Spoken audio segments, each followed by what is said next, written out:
Hey guys, so there's been a lot of talk recently about how you plan your finances for crowdfunding a comic book.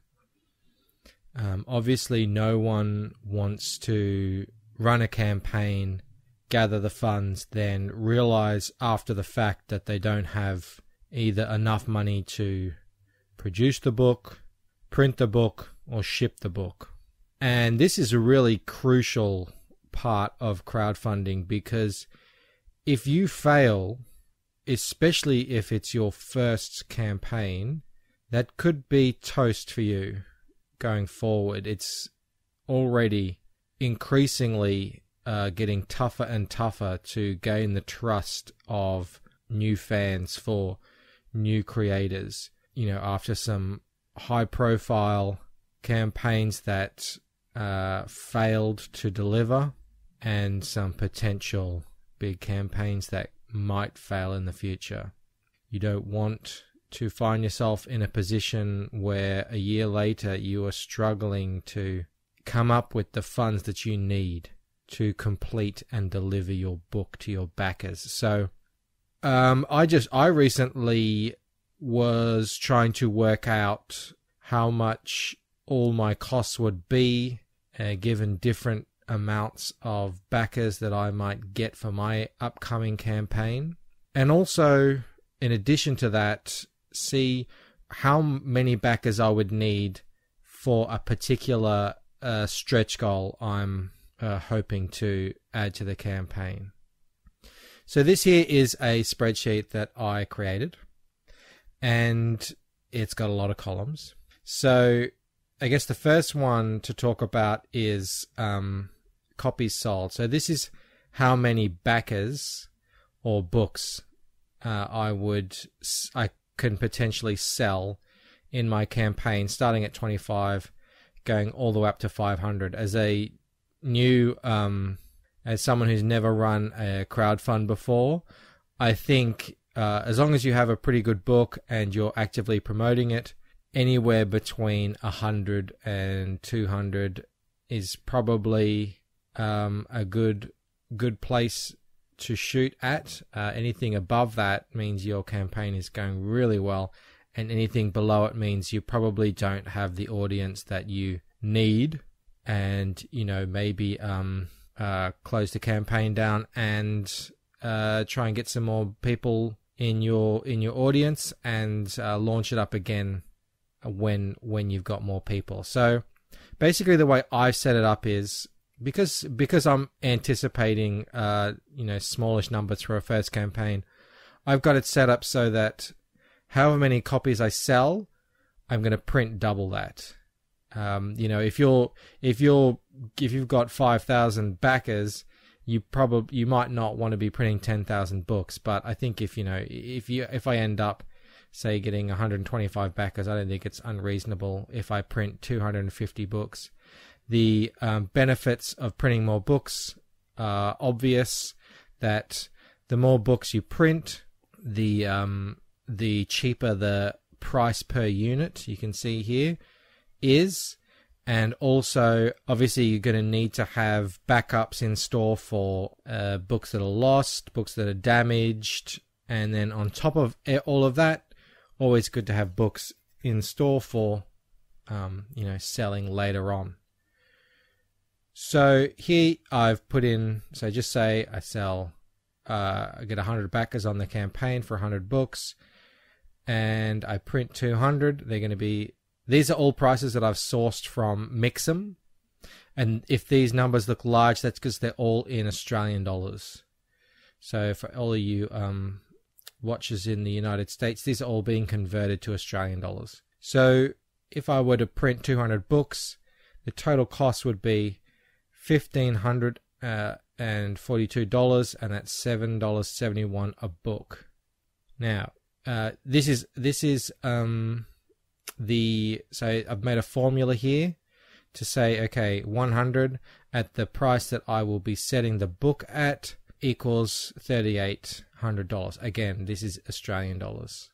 And then I've added in the shipping costs on top of that. So that would be 100 times the price that I've put in for shipping. And you can, the good thing about a spreadsheet is, just say I think, oh, actually, I want to lower that shipping, make it more attractive to potential buyers. It's super easy to edit that, copy that to all the other fields, and that will affect all the rest of the numbers in the table. Right, so let's go back. Say I sell 100 orders, get 100 backers. That's how much they're paying for the books. That's how much they're paying for shipping. That would be the campaign total. So I would have made $5,300 in that campaign. Here's a field I've made, and if you open that up, I've got the formula in there. And that's the number of copies sold.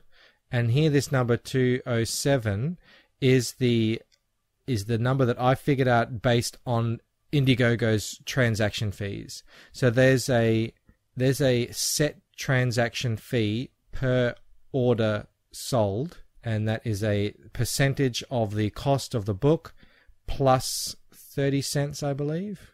Anyway, it's all listed on the Indiegogo site. And then I've also added the campaign total. So that's the transaction fees plus the campaign total by 5%. So 5% of the total at the end. And I'm in Australia, so there's a $25 transfer fee for the funds. So that's the Indiegogo fees. And as you can see, the bigger the campaign, the higher the fee, obviously. So you can't just factor in that it's going to be a straight 5%, because it's transaction fees as well. Right, so in this field, I've just done a simple equation, which is the campaign total minus the fees, and that's what you get. And now I've taken away this is the price after printing, and again, just another formula. So if you change any of these fields, they'll all other change automatically. And then moving along. So I've taken off printing, taken off shipping. So this is how much I would have cash in hand from my $5,300 gathered in my campaign. After printing fees and after shipping fees is $1,760. The book that I'm going to be making is going to be a large book, and I'm doing all the art myself. So, this money left over would be the money that I would have for myself to, I guess, pay myself for doing my own art. This is profit for me. If I had to pay artist fees, that includes inkers, colorists, letterers, any graphic design costs, layout costs, whatever would have to be taken out of this number, or even before printing and shipping. You should be paying your artists first. So you can see, even with it, when the books are quite expensive, the costs all add up. That's why writers who are also artists and can draw their own books have such a huge advantage, because all the profit can go straight to them. And if you're looking to make a profit and you have to pay a whole bunch of different people for art, you're obviously not going to be making a profit until you hit these bigger numbers where you're getting 500, 600 backers, and you've got enough profit to play with. Here's sort of a couple of pipe dream columns that I just wanted to put in. So these are those extra ones. So just say I sell 100, but I print 200. So I have 100 extra copies. So that's the maximum amount that I could sell, assuming that I have no refunds and no lost copies or no damaged copies or whatever. I'd have exactly 100% extra copies to sell, and I manage somehow to sell them at full price. this is sort of a pipe dream thing. You would never actually get those numbers. And, you can't work any of this out beforehand. And this column here would be total amount made, profit made after all the costs, which would include my normal profit and the extra sales. But that's all kind of pipe dream stuff. Life is never perfect, and from what I'm hearing from other people, neither are crowdfunding campaigns. But I just thought I'd show you as well. If I show, where is it? Edit. No, I'm not really too familiar with this program.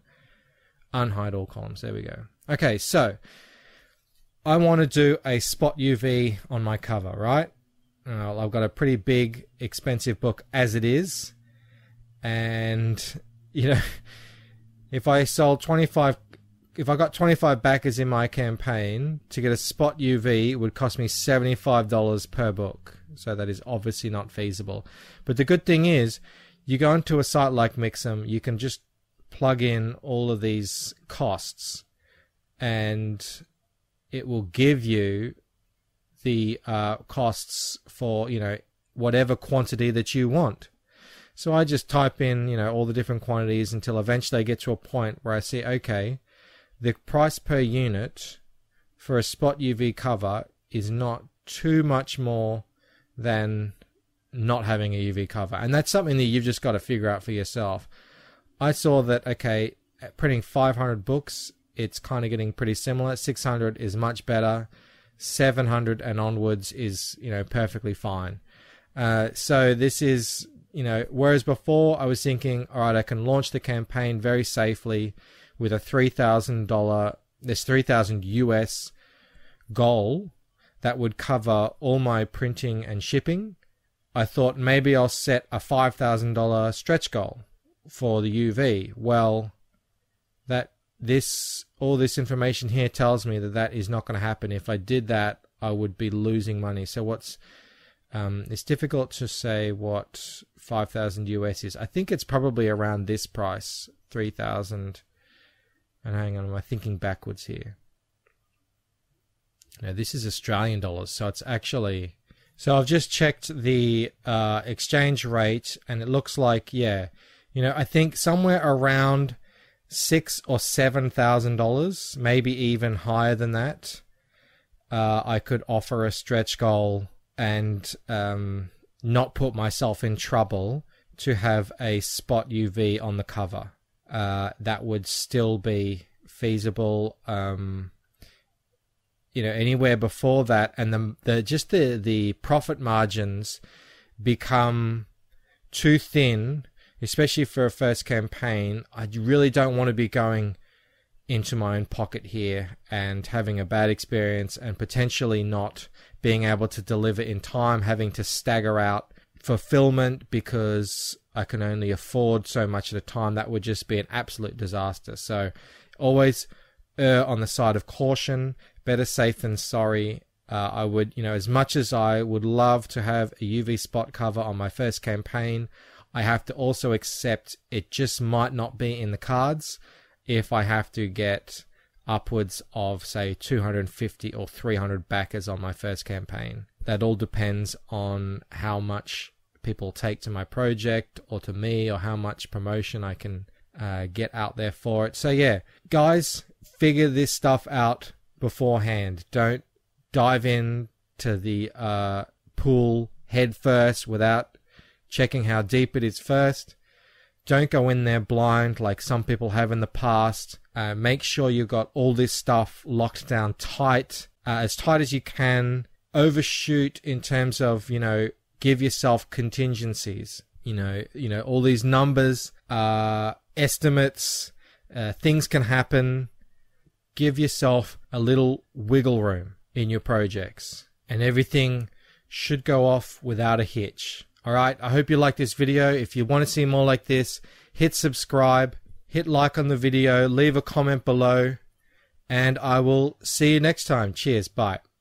Hi, I'm Michael Bancroft, writer and artist of The Lucent. Going on 5 years now, I've been passionately working on my magnum opus, a fantasy graphic novel that blurs the line between dreams and reality.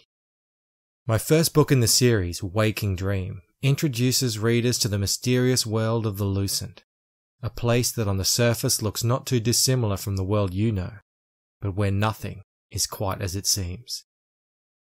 It's a place where powerful enemies hide in plain sight, fighting ancient battles for control of the future. Here we meet Ella Forsyth, a young woman who by all accounts appears to be living a low-key life. But in her dreams, she's hiding a secret with the power to turn everything we know upside down. Sign up now to be notified by email when this campaign goes live, and you'll receive an exclusive postcard if you go on to back the book. For regular updates, follow me on Twitter at @TheLucentComic. Together, we can create something that's truly memorable. See you at launch.